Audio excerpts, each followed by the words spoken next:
Hello friend, this is Alpana Singh and welcome to learn with Alpana. तो चलिए friend, देखिए जैसे कि हम सभी लोग तैयारी कर रहे हैं अपनी सी टेट 7 जुलाई 2024 के लिए। तो आज की जो हमारी क्लास रहने वाली है फ्रेंड्स, वो आपकी हिंदी पेडागोजी की है और जो भी हमारे क्वेश्चंस होंगे वो आपके एनसीईआरटी बेस पर आधारित होंगे। ओके, तो चलिए फ्रेंड्स, हम लोग अपना टारगेट बना करके चलेंगे कि जो हमारे हिंदी पेडागोजी के 15 क्वेश्चंस आते हैं उसमें हम लोग 15 में आउट ऑफ 15 अपना ला सके। ठीक है, और आप सभी लोग फ्रेंड्स गद्यांश का जो 15 नंबर आते हैं, ठीक है, यानी कि क्वेश्चन आते हैं 15 क्वेश्चन गद्यांश से, वो सब देखिए आप सभी लोगों को गद्यांश पढ़ करके क्वेश्चंस के यानी कि आंसर सॉल्व करना होता है। ठीक है, और जो पेडागोजी यानी कि पेडागोजी वाले जो भी क्वेश्चन होते हैं उसका हम आप लोगों को डेली प्रैक्टिस सेट करा रहे हैं। ओके, तो चलिए फ्रेंड्स, सबसे पहले जो लोग अभी तक चैनल को लाइक एंड सब्सक्राइब नहीं किए हैं वे लोग कर लीजिए। चैनल है आपका लर्न विथ अल्पना, और अपने सभी दोस्तों को friends WhatsApp, Facebook, Instagram and Telegram के जरिए शेयर करिए। यानी कि जो भी दोस्त आपसे जहाँ से जुड़े हैं वहाँ पर शेयर करिए उनको, ताकि उन सभी लोगों को हेल्प मिल सके। ठीक है, जो लोग सीटेट की प्रिपरेशन कर रहे हैं यानी कि जुलाई 2024 के लिए। ओके, तो चलिए सबसे पहले क्वेश्चन हम लोग देखेंगे कि हमारा पहला क्वेश्चन क्या करता है हिंदी पेडागोजी का। ठीक है, यानी कि हिंदी शिक्षण का क्वेश्चन है फ्रेंड्स आपका कि निम्नलिखित में से कौन सा सिद्धांत मातृभाषा के, ठीक है, निम्नलिखित में से कौन सा सिद्धांत मातृभाषा के अधिगम के दौरान भाषा अधिगम की स्वाभाविक प्रक्रिया का मूलभूत सिद्धांत नहीं है। ठीक है, सबसे पहला ऑप्शन है फ्रेंड्स कि बोलना सीखने से पहले साक्षरता सीख लेना। सेकंड है अपने परिवेश में परिवार के सदस्यों से सीखना। थर्ड ऑप्शन है आपका कि रटने तथा कंठस्थीकरण के स्थान पर अवधारणात्मक समझ पर बल देना, जो कि बिल्कुल सही बात है। और फोर्थ है कि परिवेश में बोली जा रही दूसरी भाषाओं से अधिगम की संगतता नहीं होती है, जो कि बिल्कुल सही बात है। तो देखिए, जो मूलभूत सिद्धांत नहीं है फ्रेंड्स, यानी कि बोलना सीखने से पहले साक्षरता सीख लेना सिद्धांत मातृभाषा के अधिगम यानी कि अधिगम के दौरान भाषा अधिगम की स्वाभाविक प्रक्रिया का मूलभूत सिद्धांत की नहीं है। ठीक है, तो यानी कि जो नहीं है वही सही होगा फ्रेंड्स, क्योंकि हमसे पूछा ही नहीं वाला ऑप्शन है। ठीक है, तो देखिए, जो बोलना सीखने के पहले आप साक्षरता सीख लें ऐसा बिल्कुल नहीं है। सबसे पहले बच्चा जो होता है वो बोलता है। ठीक है, बोलना ही सबसे पहले सीखता है, यानी कि जन्म से ही बच्चा साक्षर हो जाता है, शिक्षित हो जाता है। ठीक है, तो यही आपका गलत होगा और जो गलत होगा वही सही होगा, क्योंकि हमसे पूछा ही गलत है। तो चलिए, राइट ऑप्शन आपका फर्स्ट बिल्कुल करेक्ट होगा। अगले क्वेश्चन की ओर चलेंगे और देखेंगे अगला क्वेश्चन क्या है। फिर से देखिए, आप सभी लोगों के फ्रेंड्स नोट वाले क्वेश्चन दिए गए हैं कि कौन सा कथन सही नहीं है। ठीक है, पहला ऑप्शन है भाषा अधिगम संज्ञानात्मक गतिविधि है। सेकंड है अधिगम विकलांगता भाषा अधिगम से संबंधित नहीं है। थर्ड ऑप्शन है कि बच्चों को उनकी अपनी गति के अनुसार काम करने देना शिक्षकों की ओर से एक बड़ी मदद है। और लास्ट है आपका फोर्थ कि अधिगम विकलांगता की शुरू में ही पहचान कर लेना सफल परिणाम की कुंजी है। तो देखिए फ्रेंड्स, यहाँ पर कौन सा कथन सही नहीं है उसको आपको बताना है। सबसे पहला ऑप्शन चलिए देखते हैं क्या है। ठीक है, हम लोगों ने यानी कि एक बार तो मैंने पढ़ लिया है। ठीक है, इसके बाद अब आप लोगों को समझाते हुए चलेंगे आंसर की तरफ। यानी कि जो भाषा अधिगम होती है वो संज्ञानात्मक गतिविधि है, जो कि बिल्कुल सही बात है। देखिए, भाषा अधिगम जो होती है वो आपका संज्ञानात्मक गतिविधि होती है। ठीक है, सेकेंड क्या दिया है कि अधिगम विकलांगता भाषा अधिगम से संबंधित नहीं है, बिल्कुल सही बात है। यदि आपके अधिगम विकलांगता जो भी है, ठीक है, वो आपकी भाषा अधिगम से संबंधित नहीं होती है। और थर्ड क्या था कि बच्चों को उनकी अपनी गति के अनुसार काम करने देना शिक्षकों की ओर से एक बड़ी मदद होती है, जो कि बिल्कुल सही बात है।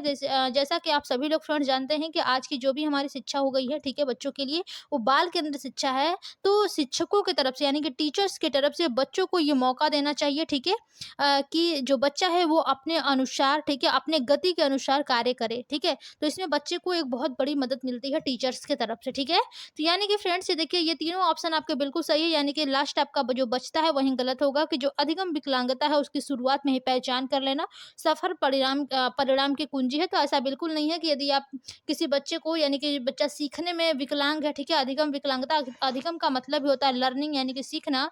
यदि बच्चा सीखने में विकलांग है, ठीक है, उसका आप यानी कि शुरू के रूप में ही, यानी कि शुरू में ही आप पहचान कर लेते हैं, तो इससे आपकी सफलता का परिणाम की एक कुंजी नहीं है। ठीक है, ये गलत होगा आपका ऑप्शन। तो जो गलत होगा फ्रेंड्स वही हमारा सही होगा, क्योंकि हमसे पूछा ही क्या था, गलत वाला। ठीक है, नहीं वाला पूछा था। तो यहाँ पर राइट ऑप्शन क्या बन जाएगा, ऑप्शन नंबर डी आपका बिल्कुल करेक्ट होगा। अगले क्वेश्चन की ओर चलते हैं, देखते हैं क्वेश्चन क्या है। क्वेश्चन है आपका कि सबसे खराब कक्षा प्रणाली की पहचान करें। यानी कि जो सबसे खराब, जो सबसे निगेटिव कक्षा प्रणाली होती है उसकी पहचान करना है। पहला ऑप्शन है कि मैं अपने विद्यार्थियों को गलतियां करने की अनुमति देती हूँ। ठीक है, तो यहाँ पर देखिए बात कही गई है कि सबसे खराब कक्षा प्रणाली की पहचान करें। मैं अपने विद्यार्थियों को गलतियाँ करने की अनुमति देती हूँ। ठीक है? तो ठीक है, पहला ऑप्शन है ये आपका, ठीक है, ये भी आपका बिल्कुल सही नहीं है, ठीक है। लेकिन देखिए हमको सबसे खराब चुनना है, यानी कि खराब तो सभी होंगे, ठीक है, यानी कि सभी ऑप्शंस आपके होंगे, उसमें से जो सबसे खराब होगा उसको आप लोगों को चूज करना है, ठीक है। सेकंड ऑप्शन है कि मैं अपने विद्यार्थियों को कक्षा में विचारने और चर्चा करने की अनुमति देती हूँ, ठीक है। थर्ड है कि मैं अपने विद्यार्थियों को कक्षा में, ठीक है, मैं अपने विद्यार्थियों को कक्षा में भाषा कार्य के लिए बोलने के लिए प्रोत्साहित करती हूँ। और आपका लास्ट है आपका फोर्थ कि मैं लेखन कार्य के लिए प्रारूप तैयार करने पे बल नहीं देती हूँ, ठीक है। तो इसमें देखिए जो सबसे खराब फ्रेंड्स आपकी कक्षा प्रणाली की बात कही जा रही है, ठीक है। जब आपकी कक्षा प्रणाली की बात की जाए यानी कि कक्षा प्रणाली की बात की जाएगी फ्रेंड्स, तो वहाँ पर क्या होगा कि मैं अपने विद्यार्थियों को कक्षा में विचारने और चर्चा करने की अनुमति देती हूँ। ये आपका सबसे खराब कक्षा प्रणाली में होगा, ठीक है।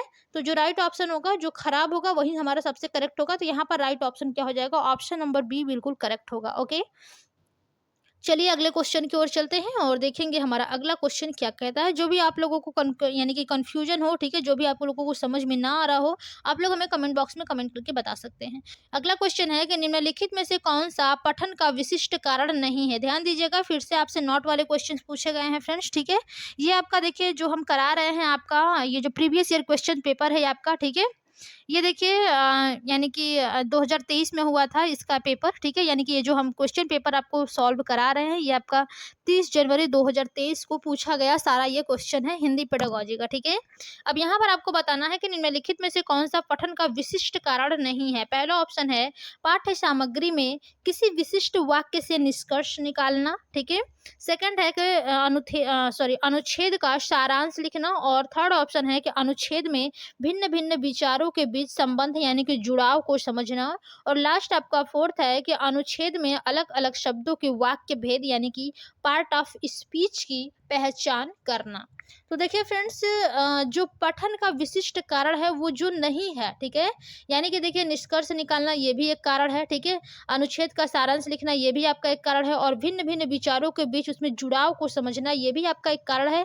लेकिन अनुच्छेद में अलग अलग शब्दों के वाक्य भेद यानी कि पार्ट ऑफ स्पीच की पहचान करना ये आपका विशिष्ट कारण नहीं माना जाएगा। ओके, तो जो राइट ऑप्शन होगा फ्रेंड्स, ऑप्शन नंबर आपका फोर्थ यानी कि ऑप्शन नंबर डी बिल्कुल करेक्ट हो जाएगा। देखिए जो अनुच्छेद में फ्रेंड्स अलग अलग शब्द के वाक्य भेद होते हैं यानी कि पार्ट ऑफ स्पीच होती है, ठीक है, इसकी पहचान करना ये पठन का विशिष्ट कारण नहीं है।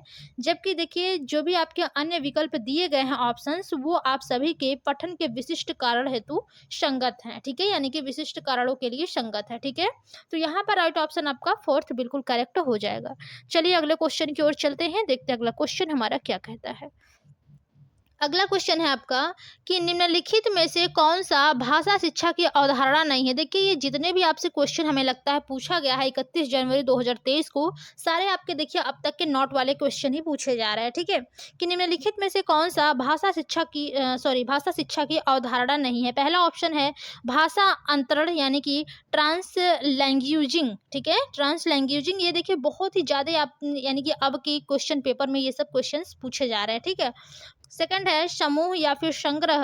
थर्ड है संस्कृति प्रघात। और लास्ट है आपका फोर्थ शब्द अनुक्रमणिका, ठीक है। यानी कि जो क्वेश्चन है फ्रेंड्स कि निम्नलिखित में से कौन सा भाषा शिक्षा की अवधारणा नहीं है, तो जो नहीं है फ्रेंड्स वो आपका शब्द अनुक्रमणिका होगा, ठीक है। देखिए जो शब्द अनुक्रमणिका है फ्रेंड्स वो भाषा शिक्षा की अवधारणा नहीं है, ठीक है। तो यहाँ पर जो राइट ऑप्शन होगा ऑप्शन नंबर फोर्थ ही बिल्कुल गलत सही होगा, क्योंकि जो गलत है वही हमसे पूछा गया है, ठीक है, यानी कि जो अवधारणा नहीं है। बाकी ये तीनों अवधारणा है ए बी सी, ठीक है, बिल्कुल करेक्ट है, लेकिन जो गलत होगा वही सही होगा क्योंकि हमसे पूछा ही गलत है। ओके, तो चलिए अगले क्वेश्चन की ओर चलेंगे और देखेंगे हमारा अगला क्वेश्चन क्या कहता है। क्वेश्चन है कि दूसरी भाषा यानी कि अंग्रेजी की तुलना में प्रथम भाषा का अर्जन अपेक्षाकृत आसान है क्योंकि। पहला ऑप्शन है अंग्रेजी जटिल भाषा है। सेकंड है हमें हमारी प्रथम भाषा के बेहतर अवसर प्राप्त होते हैं। और थर्ड है कि प्रथम भाषा भारतीय भाषा है। और लास्ट आपका फोर्थ है कि अंग्रेजी औपनिवेशिक भाषा है, ठीक है। तो देखिए फ्रेंड्स, जो आपसे क्वेश्चन पूछा गया है कि दूसरी भाषा अंग्रेजी की तुलना में प्रथम भाषा का अर्जन अपेक्षाकृत आसान है, क्यों? ठीक है, क्योंकि देखिए फ्रेंड्स, जो प्रथम भाषा होती है वो आपकी भारतीय भाषा होती है। ठीक है, भारतीय भाषा, या फिर हम इसे बोल सकते हैं, ठीक है, जैसे कि देखिए यहाँ पर जो ऑप्शन में दिया गया है कि ये भारतीय भाषा होती है। ठीक है, या फिर देखिए यहाँ पर आप लोग ये भी कह सकते हैं कि क्योंकि देखिए जो हमारी मातृभाषा होती है, मदर टंग होता है, वो हम लोग बचपन से ही बोलते जाते हैं। ठीक है, तो वो हमारी काफ़ी आसान होती है। ठीक है, और यानी कि प्रथम भाषा जो होती है वो अपेक्षाकृत आसान होती है। भारतीय भाषा कहने का मतलब ये नहीं है कि कोई विदेश में रह रहा है तो उसकी इंग्लिश ही भाषा है। ठीक है, तो देखिए हमारे लिए जो दूसरी भाषा है वो इंग्लिश है। ठीक है, यानी कि हम लोग एक भारतीय हैं। ठीक है, आप सभी लोग इंडिया से ही बिलोंग करते होंगे जहाँ तक मुझे लगता है। ठीक है, और इंडिया में ही ये आपका सीटेट टेट्स वगैरह एग्जाम्स होते रहते हैं। ठीक है, तो यहाँ पर देखिए जो करेक्ट ऑप्शन होगा फ्रेंड्स की जो दूसरी भाषा है वो अंग्रेजी की तुलना में प्रथम भाषा का अर्जन अपेक्षाकृत आसान होता है, क्योंकि प्रथम भाषा हमारी भारतीय भाषा है। ठीक है, भारतीय भाषा का मतलब ये है कि आपकी जो फर्स्ट लैंग्वेज है वही आपकी वो भारतीय भाषा हो जाएगी। ठीक है, यदि आप लोग हिंदी बोलते हैं तो आपकी भारतीय भाषा हिंदी है। ठीक है, कोई जैसे कि मान लीजिए किसी की भारतीय भाषा हिंदी इंग्लिश ही होगी। ठीक है, तो उसके लिए इंग्लिश सीखना ही आसान होगा। ठीक है, हम अपने इंडिया की ही बात कर रहे हैं।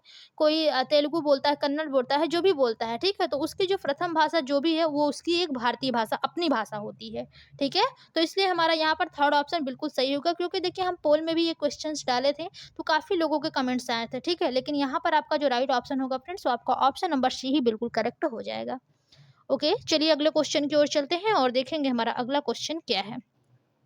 क्वेश्चन है कि यह किसने कहा कि बच्चों में सहजात भाषिक क्षमता होती है और बच्चों में भाषा का विकास ठीक उसी प्रकार से होता है जैसे कि शेष जैविकीय कार्यों का विकास। ठीक है, यानी कि किसने कहा है कि जो बच्चे हैं उनमें सहजात भाषिक क्षमता होती है और बच्चों में भाषा का विकास ठीक उसी प्रकार से होता है जैसे कि शेष जैविकीय कार्यों का विकास। पहला ऑप्शन है आपका BF स्किनर, सेकंड है नॉम चॉम्स्की, थर्ड है आपका लेव वाइगोत्स्की और लास्ट है आपका फोर्थ जीन पियाजे। तो यहाँ पर देखिए जो नॉम चॉम्स्की हैं फ्रेंड्स, ये इन्होंने ही कहा है कि जो बच्चे होते हैं इनमें सहजात भाषिक क्षमता होती है और बच्चों में भाषा का विकास ठीक उसी प्रकार से होता है जैसे कि शेष जैविकीय कार्यों का विकास। ठीक है, तो ये आपका राइट ऑप्शन हो जाएगा, ऑप्शन नंबर सेकंड बिल्कुल करेक्ट होगा। चलिए अगले क्वेश्चन की ओर चलते हैं, देखेंगे अगला क्वेश्चन हमारा क्या कहता है। क्वेश्चन है कि व्याकरण के प्रभावशाली शिक्षण के बारे में कौन सा सही नहीं है। ध्यान दीजिएगा, फिर से आपके नोट वाले क्वेश्चन पूछे गए हैं कि व्याकरण के प्रभावशाली शिक्षण के बारे में कौन सा सही नहीं है। पहला ऑप्शन है वास्तविक संवाद में नियमों की वस्तुतिकरण। ठीक है, यहाँ पर प्रस्तुतिकरण होना चाहिए था, चलिए कोई बात नहीं, हो सकता है वस्तुतिकरण ही होगा। ठीक है, सेकंड ऑप्शन है आपका कि संदर्भ में व्याकरण के प्रासंगिक नियमों को दर्शाना, और थर्ड है कि वास्तविक जीवन से जुड़े संप्रेषण में नियमों के अभ्यास करने के अवसर देना, और लास्ट आपका फोर्थ ऑप्शन है कि नियमों को रटकर और ड्रिल द्वारा व्याकरण सिखाना। तो हमने आप सभी लोगों को पहले भी बताया है, जहाँ पर संदर्भ वर्ड आता है यही हमारा पॉजिटिव। ठीक है, आप लोग आंख बंद करके भी इस ऑप्शन को पॉजिटिव मारते हैं तो आप लोग को 1 नंबर मिल जाएगा। ठीक है, क्योंकि देखिए फ्रेंड जो संदर्भ में व्याकरण के प्रासंगिक नियम होते हैं, ठीक है, इसको दर्शाना व्याकरण के प्रभावशाली शिक्षण के बारे में सही नहीं होता है। ठीक है, सही नहीं होता है, क्योंकि देखिए जो भाषा के शुद्ध प्रयोग के लिए 4 कौशल की आवश्यकता होती है, पढ़ना, लिखना, बोलना और सुनना। ठीक है, तो इन चारों कौशलों से भाषा में शुद्धता आती है और शुद्ध भाषा सिखाने के लिए व्याकरण का ज्ञान एवं प्रयोग जो होता है वो मुख्य आधार होता है। ठीक है, तो यहाँ पर आपके यानी कि नेगेटिव क्वेश्चन के ऑप्शन पूछे गए थे। ठीक है, व्याकरण के प्रासंगिक नियमों को दर्शाना। ठीक है, तो ये आपका नेगेटिव होगा, यानी कि सबसे करेक्ट आपका यही ऑप्शन होगा। ओके, क्योंकि हमसे गलत पूछा है तो गलत वाला ही हमारा सही होगा। ओके, चलिए अगले क्वेश्चन की ओर चलेंगे और देखेंगे अगला क्वेश्चन हमारा क्या है। क्वेश्चन है कि कौन सा सिद्धांत राष्ट्रीय शिक्षा नीति 2020 यानी कि 2020 के अनुसार शिक्षा का मूलभूत सिद्धांत नहीं है। ध्यान दीजिएगा, नोट वाले फिर से क्वेश्चन पूछे गए हैं कि कौन सा सिद्धांत राष्ट्रीय शिक्षा नीति 2020 के अनुसार शिक्षा का मूलभूत सिद्धांत नहीं है। पहला ऑप्शन है कक्षा 3 तक बुनियादी साक्षरता हासिल कर लेना। ठीक है, ये तो आपका बिल्कुल सही है।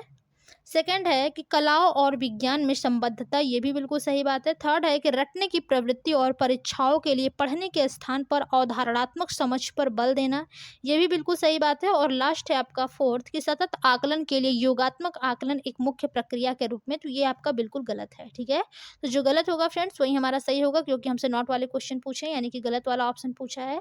तो देखिए जो सतत आकलन के लिए फ्रेंड्स एक आपका योगात्मक आकलन एक प्रक्रिया के रूप में राष्ट्रीय शिक्षा नीति 2020 के अनुसार शिक्षा का ये मूलभूत सिद्धांत नहीं है। ठीक है, तो यहाँ पर जो राइट ऑप्शन होगा ऑप्शन नंबर फोर्थ ही आपका बिल्कुल करेक्ट हो जाएगा। ओके, चलिए अगले क्वेश्चन की ओर चलेंगे और देखेंगे अगला क्वेश्चन हमारा क्या कहता है। क्वेश्चन है कि निम्नलिखित में से कौन सा कथन भाषा की कक्षा के संदर्भ में सही नहीं है। फिर से ध्यान दीजिएगा, आज जितने भी ये पेपर में क्वेश्चंस आए गए हैं, ठीक है, सारे हम आप लोगों को नॉट वाले क्वेश्चंस ही करा रहे हैं। ठीक है, पहला ऑप्शन है कि ऐसी कक्षा जिसमें शोर हो रहा है उसे संकेत मिलता है कि शिक्षार्थी सीख रहे हैं। ठीक है, ध्यान दीजिएगा, आप लोगों को भाषा की कक्षा के संदर्भ में जो सही नहीं है उसको बताना है। ठीक है, तो देखिए जो ऐसी कक्षा जिसमें शोर हो रहा है उसे संकेत मिलता है कि शिक्षार्थी सीख रहे हैं, बिल्कुल सही बात है। सेकंड है कि अनुशासित कक्षा का तात्पर्य है कि जहां शिक्षार्थी चुपचाप बैठे हैं और अध्यापक अच्छी तरह से पढ़ा रहे हैं। ठीक है, तो ये आपके अनुशासित कक्षा के तात्पर्य के बारे में बताएगा, तो बिल्कुल सही बात है। थर्ड है कि विचार करो, समूह में कार्य करो, साझा करो, ये वे तरीके हैं जिनसे पूरी कक्षा को गतिविधि में संलग्न किया जा सकता है। बिल्कुल सही बात है, कोई भी आप गतिविधि कर रहे हैं तो उसमें आप बच्चों को बोलेंगे विचार करो। ठीक है, समूह में ग्रुप में कार्य करो, एक दूसरे से कोई भी चीज़ है उसको साझा करो। ठीक है, तो ये सब आप पूरी कक्षा को गतिविधि में संलग्न किया जा सकता है, तो ये भी आपका बिल्कुल करेक्ट होगा।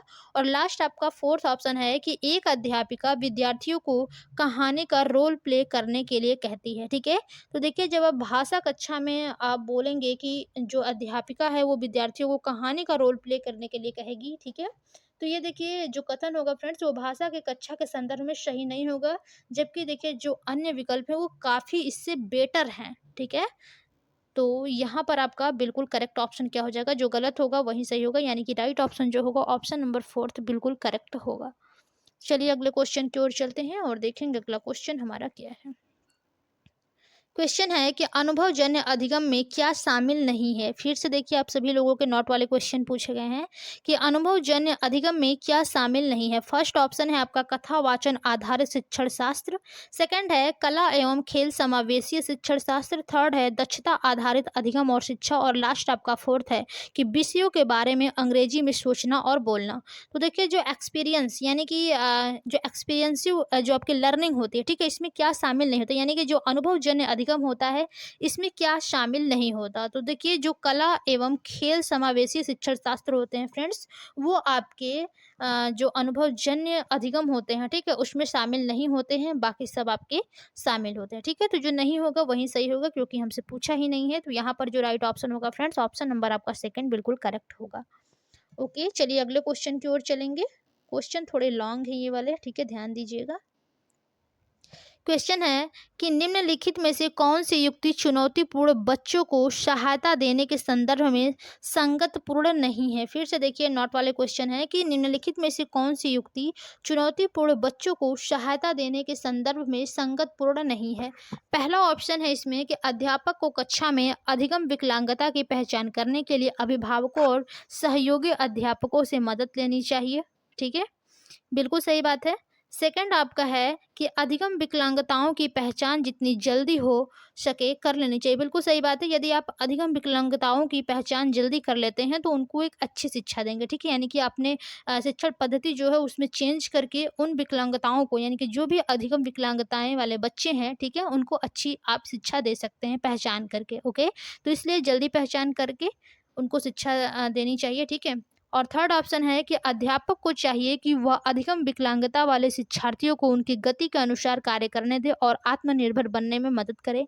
तो बिल्कुल सही बात होगी। और लास्ट आपका फोर्थ है कि अध्यापक को विशेष आवश्यकता वाले शिक्षार्थियों की दूसरे सहपाठियों द्वारा मदद करने के लिए निरुत्साहित करना चाहिए, जिससे वे आत्मनिर्भर बन सके। तो यहाँ पर देखिए जो निरुत्साहित होता है फ्रेंड्स ये आपका निगेटिव होता है। ठीक है, यहाँ पर प्रोत्साहित होना चाहिए, तो यही आपका नॉट यानी कि गलत होगा। तो जो गलत होगा वही सही होगा, क्योंकि हमसे पूछा ही गलत है। ठीक है, तो जो राइट ऑप्शन होगा फ्रेंड्स ऑप्शन नंबर फोर्थ आपका बिल्कुल करेक्ट हो जाएगा। चलिए अगले क्वेश्चन की ओर चलेंगे और देखेंगे अगला क्वेश्चन हमारा क्या कहता है।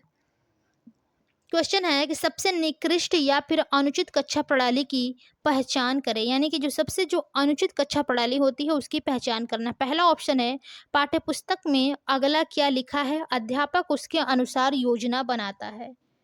ठीक है। सेकंड है कि अध्यापक को प्रामाणिक पाठ्य सामग्री जैसे कुछ समाचार पत्र से लेना चाहिए और उसका इस्तेमाल करना चाहिए। थर्ड है कि अध्यापक को कुछ अधिक विचार की ज़रूरत नहीं है, वह कक्षा में आए और देखें कि क्या किया जा सकता है। और लास्ट आपका फोर्थ है कि अध्यापक पिछली कक्षा में पढ़ाए गए पाठों के संदर्भ का प्रयोग करती है। ठीक है। तो यहाँ पर देखिए बिल्कुल सही ऑप्शन आपका हमने पहले ही बताया है, जहाँ पर संदर्भ आता है वो आपका पॉजिटिव आंसर बन जाता है। ठीक है। यानी कि जो सबसे निकृष्ट या फिर अनुचित कक्षा प्रणाली होती है, ठीक है, वो आपका ये होता है कि जो अध्यापक है वो पिछली कक्षा में पढ़ाए गए पाठों के संदर्भ का प्रयोग करती है। यानी कि पिछले कक्षा यानी कि बच्चों के पूर्व ज्ञान से लेते हुए, ठीक है, यानी कि बच्चों का पूर्व ज्ञान से लेते हुए उनकी अगली पाठ की तैयारी कराए। ठीक है। यानी कि कक्षा में जो भी पढ़ाया गया है, ठीक है, उसी को संदर्भ को प्रयोग करे। तो ये सबसे अच्छा आपका होता है, यानी कि अनुचित कक्षा प्रणाली की पहचान करने में। ओके। तो जो राइट ऑप्शन होगा ऑप्शन नंबर फोर्थ आपका बिल्कुल करेक्ट हो जाएगा। अगला क्वेश्चन है कि भाषा आकलन संबंधित है, यानी कि भाषा आकलन किससे संबंधित है। पहला ऑप्शन है शिक्षार्थियों की उपलब्धि के मापन से। सेकंड है कक्षा में शिक्षार्थियों की श्रेणी का पता लगाने से। और थर्ड ऑप्शन है कि उनके संपूर्ण अथवा योगात्मक आकलन का मापन। और लास्ट आपका फोर्थ है कि शिक्षार्थियों की भाषा प्रवीणता का मापन। तो देखिए फ्रेंड, जो भाषा आकलन संबंधित होता है वो आपकी सबसे करेक्ट ऑप्शन होगा कि शिक्षार्थी की भाषा प्रवीणता का मापन करना। यानी कि देखिए जो भाषा आकलन होता है वो शिक्षार्थी की भाषा प्रवीणता का मापन करता है। यानी कि भाषा कक्षा में आकलन का उद्देश्य जो होता है वो आपका निदानात्मक होता है। ठीक है। यानी कि बच्चों की क्या समस्याएं हैं उसका निदान करना। ठीक है। यानी कि जो शिक्षण अधिगम कार्यक्रम होते हैं, ठीक है, उसमें सुधार करना और छात्रों व अध्यापकों को पृष्ठपोषण प्रदान करना और छात्रों की अधिगम संबंधित कठिनाइयों का ज्ञात करना। ठीक है। तो इस प्रकार से देखिए ये स्पष्ट हो जाता है फ्रेंड्स कि जो भाषा आकलन है वो शिक्षार्थी के भाषा में प्रवीणता का माप करता है। ठीक है। तो जो राइट ऑप्शन होगा ऑप्शन नंबर आपका फोर्थ बिल्कुल करेक्ट हो जाएगा। चलिए, और अब हम लोग चलेंगे अपने लास्ट क्वेश्चन की तरफ और देखेंगे आज की हमारे हिंदी पेडागोजी के लास्ट क्वेश्चन क्या है। क्वेश्चन है कि पाठ योजना बनाते समय कौन सी बात ध्यान में नहीं रखनी चाहिए। ध्यान दीजिएगा, नॉट वाले क्वेश्चन पूछे गए हैं। यदि आप लेसन प्लान बना रहे हैं तो उसमें कौन सी बात ध्यान नहीं देनी चाहिए। पहला ऑप्शन है विद्यार्थियों के सीखने की गति। ठीक है, ये तो बिल्कुल सही बात है कि विद्यार्थी किस प्रकार से सीख रहे हैं उनकी गति के अनुसार आप उनके लिए एक लेसन प्लान तैयार करें। ठीक है। सेकंड ऑप्शन है आपके पाठ के दिन का समय। तो ये भी बिल्कुल सही बात है कि यदि आप लेसन प्लान बना रहे हैं तो आपके पाठ के दिन क्या है, ठीक है, उसके समय के भी बारे में ध्यान देनी चाहिए। और थर्ड ऑप्शन है कि गतिविधियों का क्रम। और लास्ट है आपका कि अनुच्छेद के बारे में अभिभावकों की पसंद। तो यहाँ पर देखिए जो पाठ योजना बनाते समय कौन सी बातें ध्यान में नहीं रखनी चाहिए। तो देखिए जो पाठ योजना बनाते समय जबकि गतिविधियों का क्रम होता है फ्रेंड्स, इसको ध्यान में नहीं रखना चाहिए। क्योंकि देखिए जो पाठ योजना बनाया जाती है, ठीक है, इसके कई प्रकार से आप ध्यान रख सकते हैं। जैसे कि विद्यार्थियों की शारीरिक और मानसिक योग्यता व क्षमताओं को जान लेते हैं, यानी कि जान लेना चाहिए। और पाठ योजना बनाते समय जो कक्षा का स्तर है, ठीक है, उसका ज्ञान तो सबसे ज़रूरी होना चाहिए कि यानी कि जो जिस क्लास में आप पढ़ा रहे हैं उसकी क्या लेवल है। ठीक है। उस प्रकार से आप पाठ्य योजना बनाइए। और इस प्रकार जो प्रकरण होता है, ठीक है, आपका जो प्रकरण होता है या फिर जो अधिक सोपान होते हैं जिसमें विभाजित करना चाहिए। ठीक है, इस पर भी ध्यान देना चाहिए। और पाठ्य योजना का निर्माण करते समय फ्रेंड्स सबसे ज़रूरी होता है कि शिक्षक को समय का पूरा ध्यान देना चाहिए। ठीक है। यानी कि आप पाठ्य योजना 40 मिनट के क्लास के लिए बना रहे हैं तो आप ऐसा लेसन प्लान तैयार करिए कि आपका 40 मिनट में कंप्लीट हो जाए। ठीक है। या फिर आप 30 मिनट के लिए अपना लेसन प्लान बना रहे हैं पाठ्य योजना, ठीक है, तो आपका 30 मिनट में आप ऐसा लेसन प्लान बनाइए कि 30 मिनट में ही आपका कंप्लीट हो जाए, वो बचे ना। ठीक है। तो सबसे ज़रूरी क्या होता है कि जो गतिविधियों का क्रम होता है इसको ध्यान नहीं रखा जाता है पाठ्य योजना बनाते समय। ओके। तो यहाँ पर राइट ऑप्शन आपका थर्ड बिल्कुल करेक्ट हो जाएगा। तो चलिए फ्रेंड्स, आज की क्लास में बस इतना ही। ठीक है। जो लोग अभी तक चैनल को लाइक एंड सब्सक्राइब नहीं किए हैं वे लोग कर लीजिए। चैनल है आपका लर्न विथ अल्पना। और अपने सभी दोस्तों को फ्रेंड्स अपने व्हाट्सएप, फेसबुक, इंस्टा और टेलीग्राम के जरिए शेयर करिए ताकि सभी लोगों को हेल्प मिल सके। और साथ ही साथ बेल आइकन को प्रेस कर लीजिए ताकि हमारे आने वाली वीडियो की नोटिफिकेशन आप सभी लोगों के पास सबसे पहले पहुंच सके। ओके फ्रेंड्स, तो चलिए मिलते हैं अगली क्लास में। तब तक के लिए धन्यवाद। Bye bye.